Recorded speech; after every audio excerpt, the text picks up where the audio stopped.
Our next speaker is Michael Morgan. He's a CEO of MountainView Capital Holdings. He oversees and manages MountainView Capital Mortgage Opportunity Funds, both 1 and 2, which specialize in seasoned residential mortgage loans. Prior to that, he was the managing director for the energy group at Jefferies. He graduated from the Ole Miss Law School and also School of Accountancy. Michael, welcome.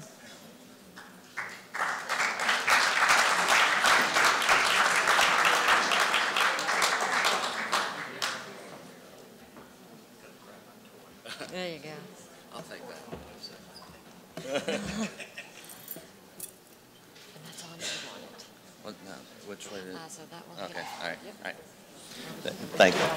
All right, no problem. Thank you. You know, when Bethany first called and asked me to consider coming and speaking, I kind of questioned why me. I talked to John, who is an old partner and great friend of mine, and expressed the same concerns to him. I'm not sure why they want to hear from me. I am an Ole Miss graduate. I do run a company out in Denver. After hearing the speakers this morning, my fears are reinforced. Why me? I'm not that inspirational. I'm not that funny, and I'm not sure I'm that successful. So I'll try to keep it short and get us back on schedule. I've kind of taken a different path to where I am today. And I'll kind of go through my history in a second. But I run MountainView Capital Holdings, which is a financial services company in Denver, Colorado. I live in New Orleans and commute, which is a long commute, and run several subsidiaries of the company and manage 2 investment funds for the company. I started out with accounting degree, got a law degree, a tax degree, kind of worked my way up to a point of, I guess, where I found my level of incompetence, and now, here I am today. You know, it's funny listening to the speakers. There's kind of a common theme that all of us have hit on common points, and you'll see as I go through mine, and none of us talked to each other before this, so we could have compared notes and probably come up with one talk. But it's funny how we're all in different industries, in different walks of life, but that we all kind of have the same common messages, and they're all pretty simple. You know, it's just. Okay. Yeah, this was a, you know, you've heard this statement, and as a matter of fact, I heard John Babango use it earlier. It was, I'll have to say, I probably heard it from Aerosmith. I'm not sure I heard it from Ralph Waldo Emerson.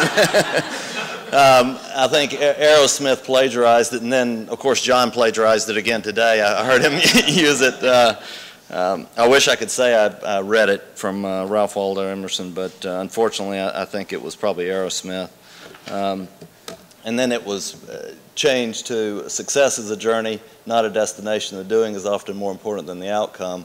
There have been a number of people who have taken credit for this. Ben Sweetland, Arthur Ashe. It's actually at the Arthur Ashe Tennis Center in Stone, and I actually heard Oprah Winfrey use it the other day and take credit for it. So but really, it's kind of true.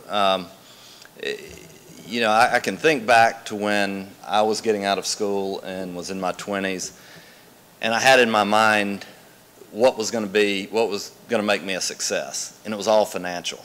You know, it was, well, when I started at Arthur Andersen, I made $20,000 a year, and I thought I had more money than I could ever spend, and that was my goal. I interviewed with and luckily came from a great accounting school here and had a lot of opportunities with what was then the Big 8.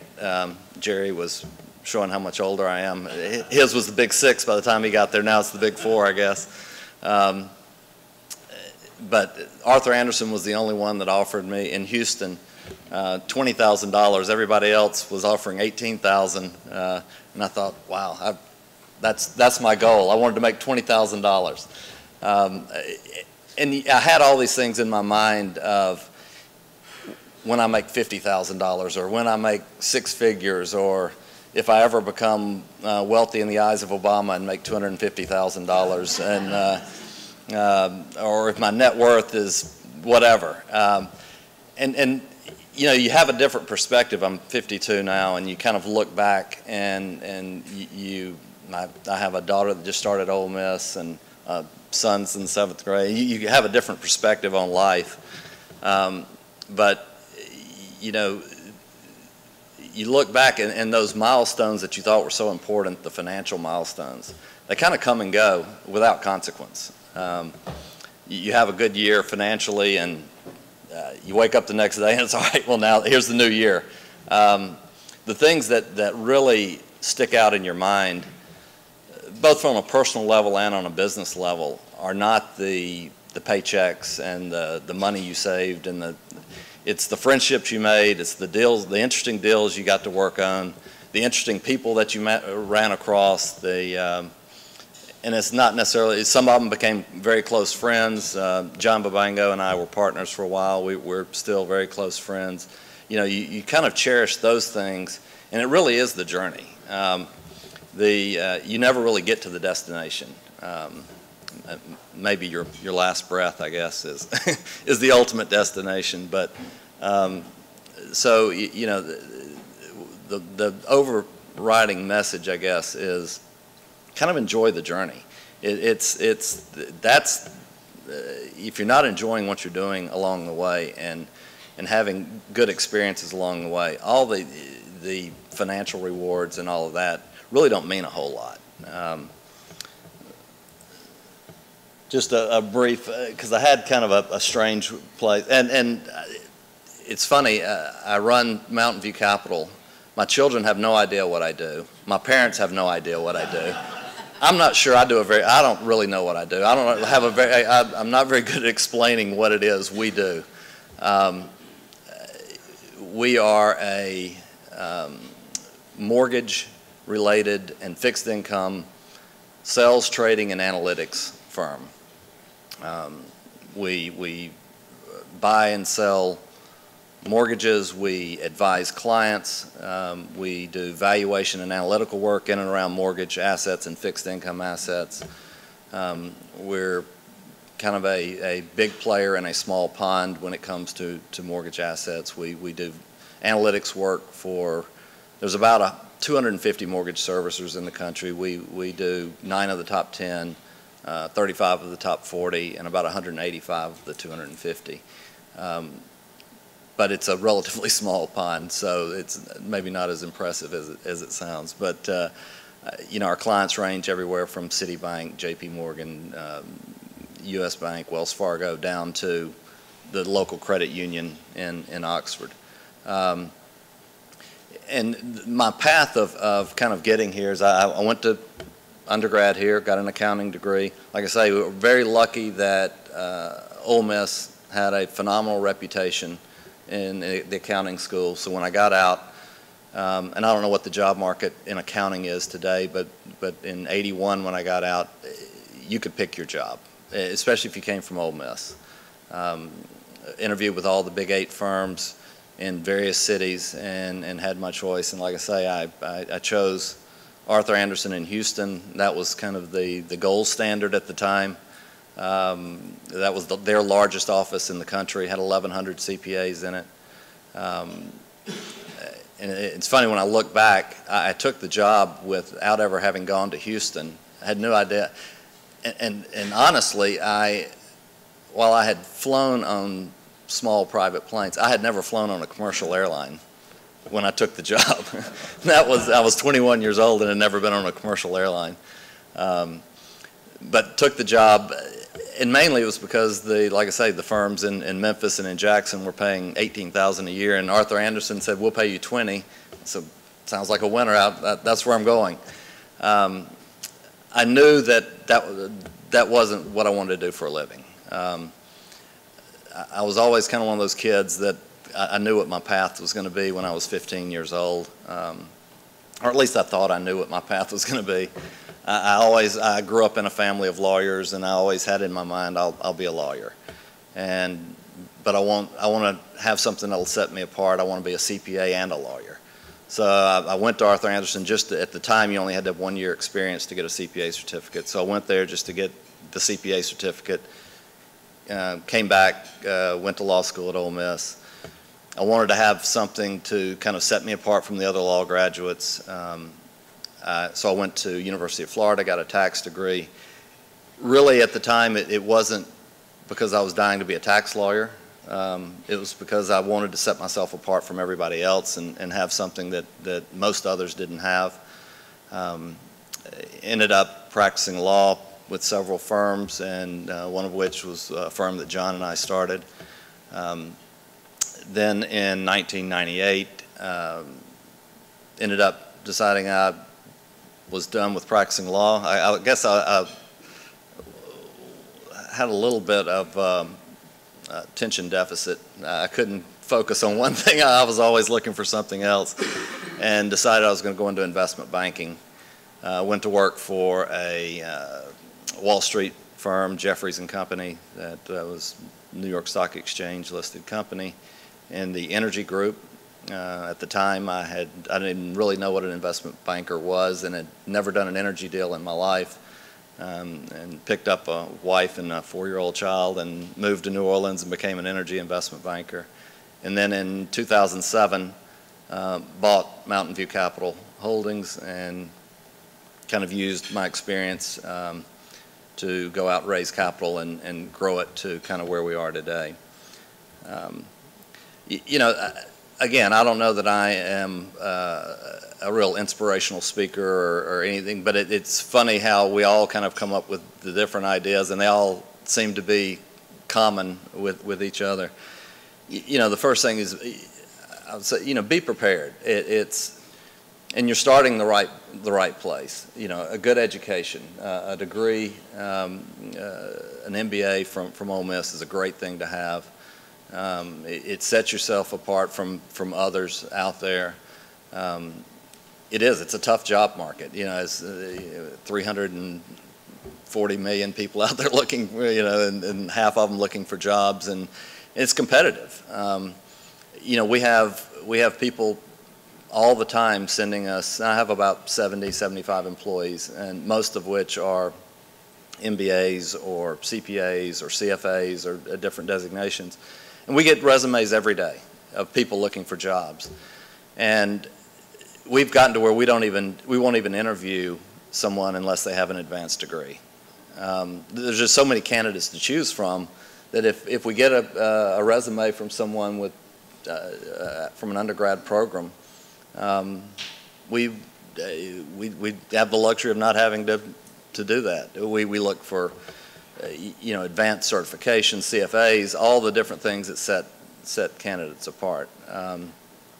So, you know, you're starting out on the right foot. You're getting a good education. You know, do all of the extra things that, whether it's internships, whether, you know, whatever you can to kind of set yourself apart from the crowd, because there is a crowd out there, and there are a lot of people looking for jobs, and good jobs are not easy to find. You know, good experience. This economy is not our grandparents' economy, where you took a job at 21, you worked there 45 years, you got your pension, and you went home.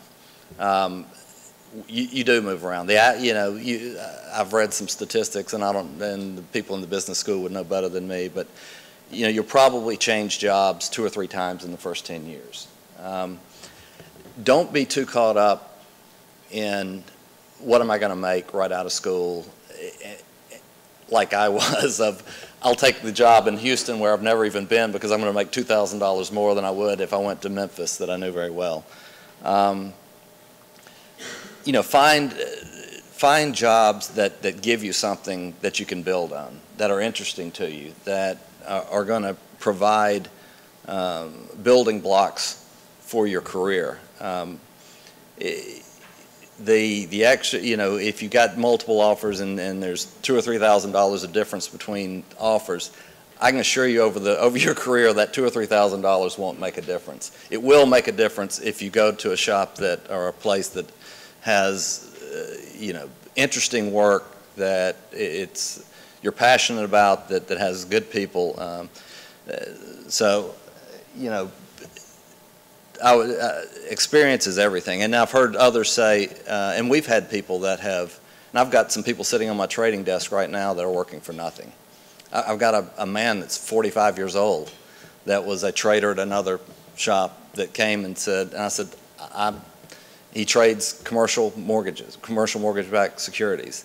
I said, it's a bad market for that, and I'm not going to spec, you know, you're used to making $500,000 a year. I'm not going to spec that. But if you want to sit here on the desk and work for free, I'll pay you. You can eat what you kill.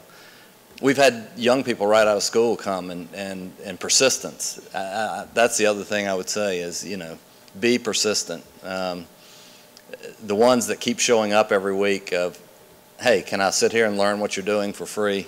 Can I intern for free for a couple of months? Those are the ones that we end up looking at and extending offers to. You know, the third, which I've heard all of the speakers touch on, you know, associate with the right people. You know, it really is more who you know than what you know at the end of the day. It's relationships. When I look back on my career, there are probably 4 or 5 times when there have been meaningful changes in my career path and where it's elevated or advanced, and it's always been tied to not necessarily what I knew, but a relationship that I had. When I went to Arthur Andersen, one of the stars there was an Ole Miss graduate who John knows, Neil Graham. He was an accounting undergrad major and had a law degree, and he was the fair-haired boy of Arthur Andersen in Houston. He kind of took me under his wing. We ended up both quitting Arthur Andersen at the same time. He quit to go back and get a tax degree. I quit to go back to law school. And when I got out of tax school, he recruited me to come to Memphis. He had gone to work with a very dynamic entrepreneurial firm that ended up very aggressive lawyers that were doing really interesting deals. They ended up killing each other, and the firm blew up after a couple of years. But he got me to Memphis, got me into some really interesting transactional work. We were doing tax shelters at the time, limited partnerships, which at the time wasn't a bad word. You know, today if you take advantage of the tax code and save taxes, you're a bad guy. At the time in the mid-'80s, that was a good part of investment strategies, and then that really got me into transactional work. Practice law, that firm blew up, ended up going to another firm, and ended up to a third firm where I met John. And John and I kind of had a common vision, and we started a firm, Black, Babango, and Morgan. It was kind of interesting. It was John and I were both kind of cut from the same cloth, transactional lawyers, liked M&A, liked securities, and the black in the group was a divorce lawyer.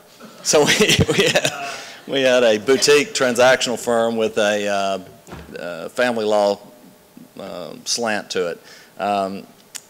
But that, you know, that again, that was a relationship. John and I remain close friends to this day, even though I abandoned him in '98 to get out of practicing law. But that was a huge step in my career. It was the first time both of us really had run a business as a law firm. And if it had not been for John, I probably would not have done that. In '98, when I went into investment banking, it wasn't because of anything that I knew or that I was the greatest transactional lawyer out there, but one of my closest friends from undergrad and law school at Ole Miss had opted to go into investment banking out of law school, had kind of a meteoric rise at Jefferies. It was the largest producer at Jefferies and was running the energy group, and called me and lured me away from practicing law and said, you need to come over and do this, and you know, that exposed me to things that I would have never been exposed to in practicing law. I was doing, you know, multi-billion-dollar M&A deals and financings. Did that for 10 years, and then got a call from an old friend from Memphis that I'd known for 20 years that said, hey, I've got this little company out in Denver. It's right at the beginning of the financial crisis. We thought there was going to be a lot of dislocation in the market. We had no idea the depth or the breadth of the dislocation, but we thought there was going to be an opportunity. He said, you ought to come out. There's an opportunity to buy the company. Ended up buying the company in 07. Again, it wasn't anything other than I knew the guy who was running it at the time, and it was an old friend of mine. So, you know, throughout life, you know, those associating with the right people and ends up meaning more.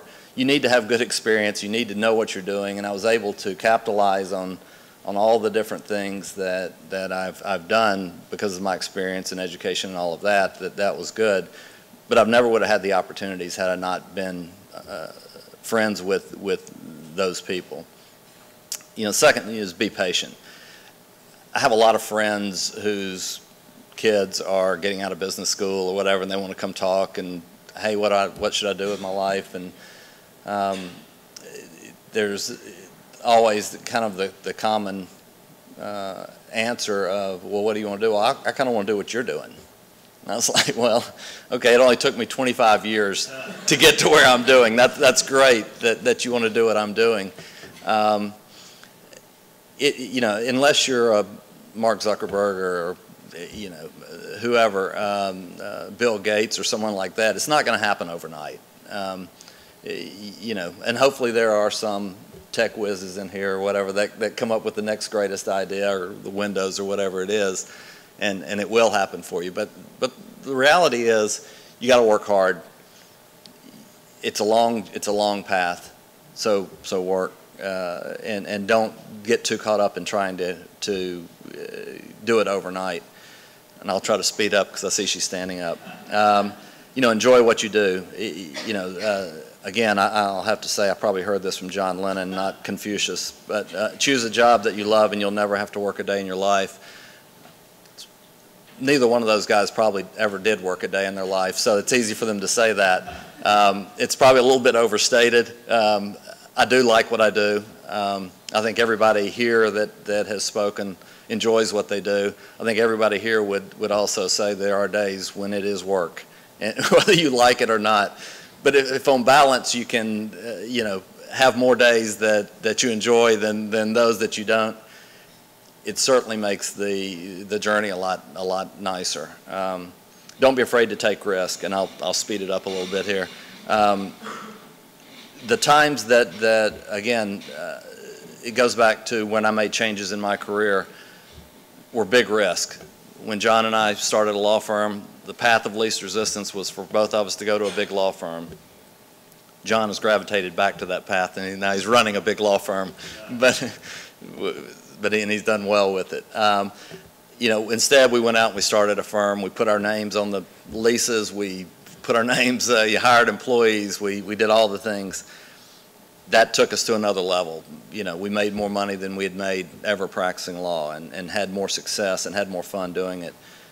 Quitting practicing law at 38 years old with a 4-year-old and moving 300 miles into a job that I knew nothing about, never been an investment banker, had never even seen an energy deal. All I knew about oil and gas was oil went in the engine and gas went in the back of the car. And literally went down completely blind, had some sleepless nights after moving down there thinking, oh hell, what have I done?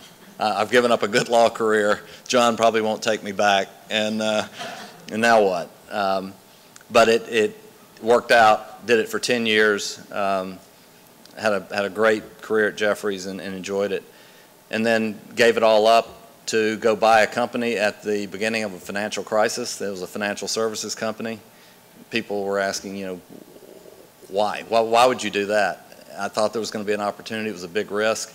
I kind of leveraged off of all of my experience, went out and raised $210 million in the course of about 18 months to fund the company and the investment funds.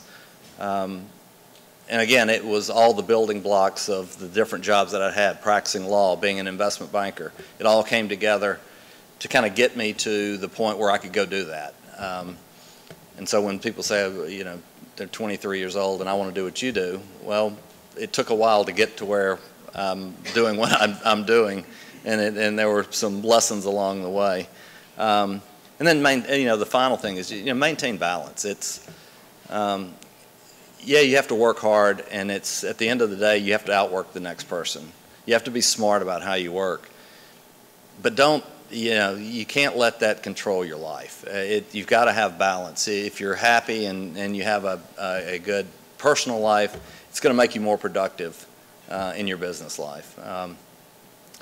As John knows, I rarely work weekends, and never have in my career. I've tried to devote that to the family. I work some late nights, but and people I work with now think I'm crazy because there are times where I'll get up at 4 in the morning to catch a plane to New York to have meetings all day, catch a 3 o'clock flight home that night so that I can catch a baseball game for my 12-year-old. You're killing yourself, but those things are it's important, the family and having the balance. So, enjoy the journey, and it's more than just being successful and making money, and you got to have balance in life, and that ultimately leads to more success in business. So with that,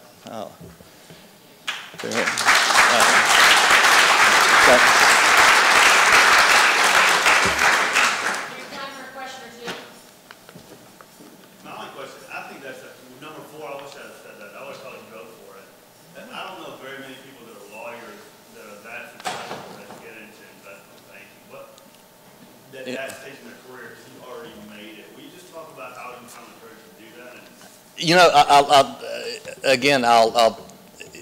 I wish there was an easier or a more glamorous answer. Really what happened was my good friend from college that ran the energy group at Jeffries, he had been calling me for a couple of years. And the way investment banks work, you get bonuses. Jeffries paid in February their annual bonuses, and he had just been killing it. And every year he'd call me, "You're in the wrong business. You're in the wrong business. You need to be here. You need to be down here." And he called me in, I guess it was February of '08. He had just received a $17 million bonus from Jeffries. I mean, 98. Yeah, 98. And said, what's the best year you've ever had practicing law? And I picked a number and I added up $100,000, added a little bit to it. And he said, "Well, I'll tell you what I'll do. If you'll come down here, I'll pay you $100,000 more than that, and I'll guarantee it for 3 years." And that's really what, and that really took all, yeah, it was a risk to leave a law practice, but that took a lot of the risk out of it for me. Financially, it took some of the pressure off. Really good, made it easier to take a risk. Yeah. So, but yeah, that was kind of what took a little bit of the sting out of the walking away from it. Now, my father, he thought I'd lost my mind. He came from the old school of you work 45 years, you retire, and I called him and I said, I know you paid for my law degree and you paid for my tax degree, and I appreciate it, but I think I'm going to quit practicing law now, and I'm going to be an investment banker. And he's like, "Well, one, what in the hell is an investment banker? What does that mean?" And I said, "Well, I'll try to explain to him as best I could." And he said, "Now, you make a good living, and why on earth would you do that?"